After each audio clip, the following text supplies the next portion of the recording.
Izin Pak Menteri, yang tadi dua usulan kami apakah sepakat Pak Menteri? Kalau sepakat biar kita masukkan ke kesimpulan. Silakan Pak Baik, Menteri. Silakan ditanggapi langsung. baik, Ketua dan pimpinan, khususnya Pak Bambang, saya senang sekali hari ini kok rapat saya kali ini berbeda dengan rapat sebelumnya. Saya senangnya karena kita mempunyai kesamaan pandang terkait dengan penataan tata kelola pertambangan kita, khususnya supply and demand. Sekarang harga batu bara dunia itu anjlok. Total konsumsi batu bara dunia itu kurang lebih sekitar 8 sampai dengan 9 miliar ton. Ya Pak Dirjen. Tetapi yang beredar, yang diperjualbelikan itu tidak lebih dari 1,3 miliar US dollar. 1,3 miliar ton. 1,2 sampai 1,3.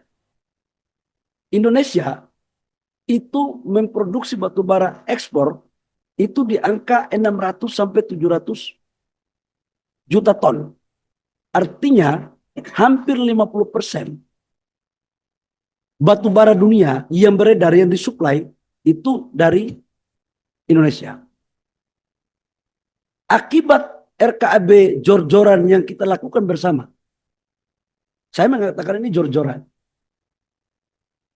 Akibat RKAB yang kita lakukan per 3 tahun, itu buahnya adalah tidak bisa kita mengendalikan antara produksi batu bara dan permintaan dunia. Apa yang terjadi? Harga jatuh. Penambang yang punya tambang harganya, mohon maaf, sangat susah. PNBP kita pun itu turun. Akibat dari apa? Kebijakan kita bersama yang membuat 3 tahun. Itu dari sisi batu bara. Nikel pun demikian. Boksit pun demikian. Jadi kami sangat mengapresiasi keinsafan kita bersama. Ya, ini keinsafan kolektif dalam rangka melakukan penataan kembali terhadap tata niaga mineral batubara kita. Dan Ketua, saya memberikan apresiasi yang setinggi-tingginya kepada Pak Bambang dan seluruh teman-teman. Ya, Ada dua Bambang ini Pak ya. Menteri. Karena Pak Bambang Haryadi, Oh ya. Biar spesifik gitu. ya karena saya harus gentle kalau Ya, saya. ya, ya, oke. Saya orangnya gentle aja. Kalau bagus, kita apresiasi dong. Kenapa harus ragu untuk mengapresiasi orang yang memang baik dalam berpikir dan baik juga dalam bertindak? Nah, itu. Itu. Tapi tadi malam saya pikir sehat. Jadi menyangkut dengan RKB Pak, memang kita ini kalau kita membuat 1 tahun, nanti dikirain kita ada main-main lagi. Tapi karena ini sudah menjadi keputusan politik, maka kita lakukan. Tapi mulai hari ini, dengan mengucapkan Bismillahirrahmanirrahim, kami terima usulan dari Komisi 12 untuk kita buat RKAB per tahun. Nah ini, mohon maaf dengan RKAB per tahun, ini kita akan memotong RKAB. Supaya kita harus tahu antara kebutuhan dalam negeri, luar negeri, dan produksi. Jadi kalau besok ada pengusaha yang datang ngeluh-ngeluh sama bapak-bapak, kenapa RKAB kami dipotong? Ya bapak-bapak jangan sampai kembalikan itu salah SDM lagi ya. Ya kan ini kita harus konsekuen ini. Kita harus konsekuen. Jadi Pak Bambang saya terima kasih. Dan di dalam rapat ini juga kita akan melakukan evaluasi secara ketat terhadap RKB. Nggak boleh lagi ada main-main supaya apa kita jaga harga batu bara dunia, kita juga jaga pendapatan negara dan keuntungan dari perusahaan. Menyangkut dengan pengawasan ketat di kawasan industri, jujur aja saya kemarin turun ke lapangan, itu benar itu. Kita tidak bisa mengawasi antara smelter dengan tambang yang cuma jaraknya 2 kilo. RKAB itu kan dicek berapa volumenya itu kan ketika di pengapalan. sekian ton masuk. Tapi kalau yang langsung-langsung, siapa yang jaga mereka? Nah, dengan Dirjen Gakum yang ada, tugasnya 24 jam untuk mengecek. Jangan RKB dikasih 10 juta, dia produksi 15 juta. Ini yang terjadi kan? Ini teman-teman Komisi 12 tanpa memberitahukan saya pun sudah saya paham. Karena saya dulu mantan pengusaha barang itu. Jadi agak sedikit paham. Tapi saya dalam konteks yang baik. Karena saya dulu waktu jadi pengusaha, insya Allah baik-baik semua.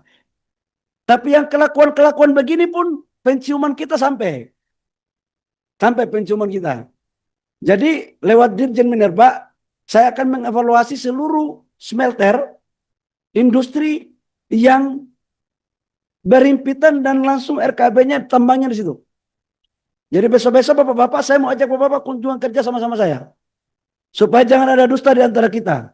Dan kita harus sepakat juga bahwa siapapun di belakangnya, kita tidak usah pusing karena ini tujuan negara. Maruah negara yang kita harus taruh di depan-depan. Jadi Cocok. kami akan pakai ini. Ya. Jadi nanti Pak Dirjen Gakum, kalau memang dia melakukan pelanggaran, kita akan tindak sesuai dengan volume, kualitas, dan banyaknya pelanggaran yang dia buat. Supaya apa? Negara ini jangan dipermainkan oleh pengusaha. Nggak boleh pengusaha mengatur negara. Tapi negara juga nggak boleh sewenang-wenang kepada pengusaha. Kita harus sama-sama membutuhkan, harus clear and clean. Negara butuh pengusaha, pengusaha butuh negara. Harus sama-sama. Demikian, Baik, Pak pimpinan. Menteri. Makasih.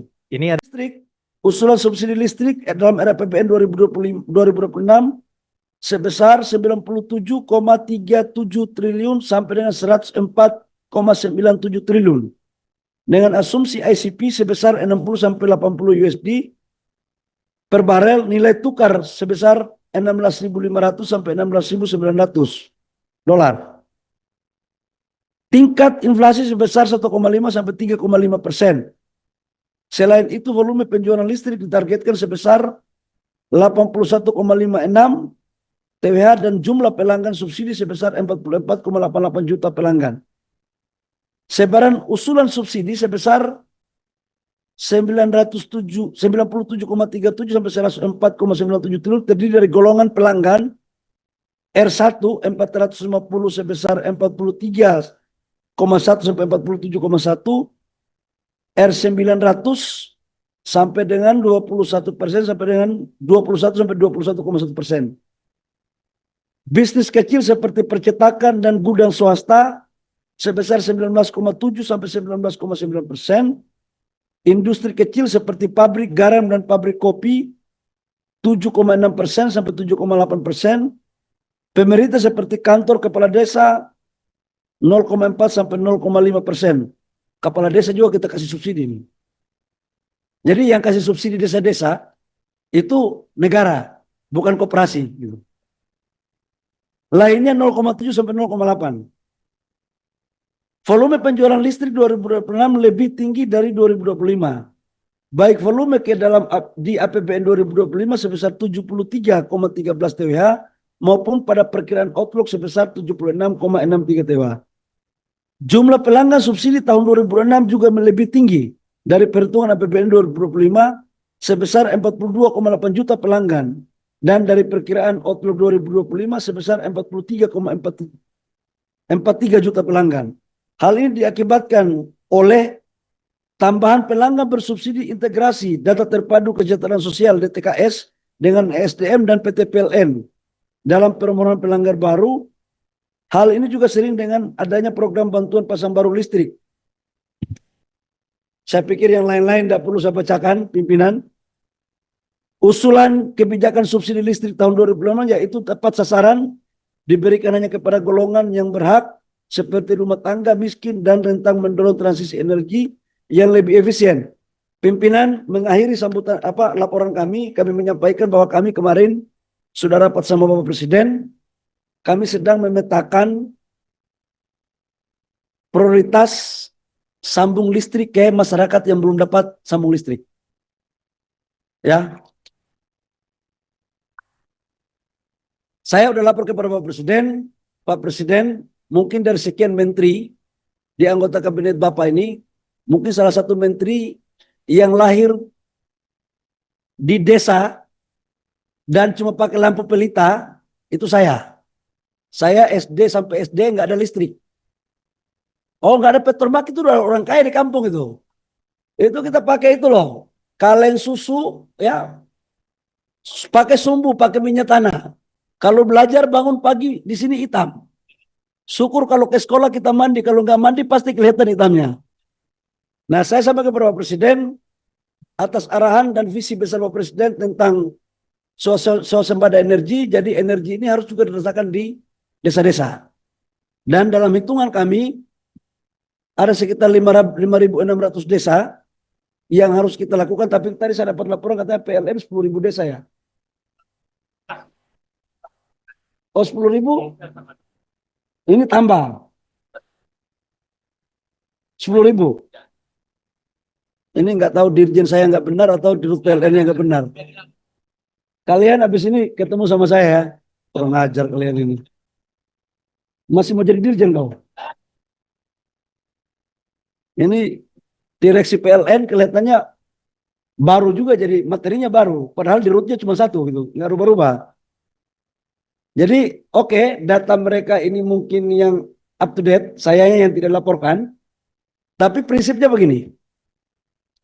Pak Presiden meminta kepada kami untuk menghitung agar desa-desa yang belum ada listriknya kita pakai PLTS. Dan desa-desa yang belum ada jaringannya itu tidak perlu menarik jaringan dari ibu kota kabupaten atau kecamatan, tapi kalau dia mempergunakan PLTS, maka jaringan lokal aja yang kita pakai. Nah, nanti itu kita akan bahas bersama-sama Kemenkyu. Nanti biayanya nanti akan lewat ESDM. Selama ini kan ditaruh di PLN, dianggap itu anggaran PLN, itu anggaran negara. Dan programnya harus mengikuti by design rencana pemerintah yang diputuskan oleh Bapak Presiden dengan melihat skala prioritas. Nah, saya minta nanti partisipasi teman-teman Komisi 12 karena representasi rakyat kan adalah bapak-bapak, bapak ibu ini. Ya, jadi mana-mana yang harus kita lakukan tetap harus sinkron dengan roadmap yang akan kita lakukan. Untuk urusan ini saya pikir pasti semua setuju ya.